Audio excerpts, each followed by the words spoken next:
how to find your own phone number on Android. If you don't know your own phone number, this is how you can find it. I'm going to show you two options. So the first one is you have to open your phone settings and you have to go to connections. From here, you can go to SIM manager. It will vary from different devices. I'm right now using a Samsung device, so it might be a bit different on your device. You basically have to find your SIM card manager.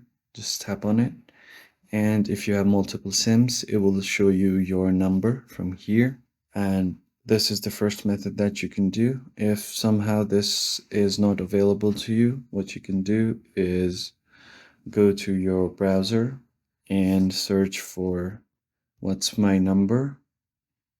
If you search for this link will show up that says what is my phone number. So this, once you tap on generate number on this, you can make a call from this number. You can make a call to this number and it will be reserved for next 70 seconds. So let's quickly make a call.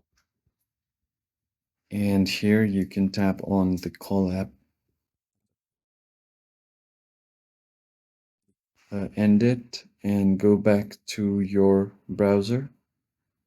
And from here, your phone number will be shown right here. And that's how you can find your own phone number on Android. I hope this was helpful and I'll see you on the next one. Thank you for watching.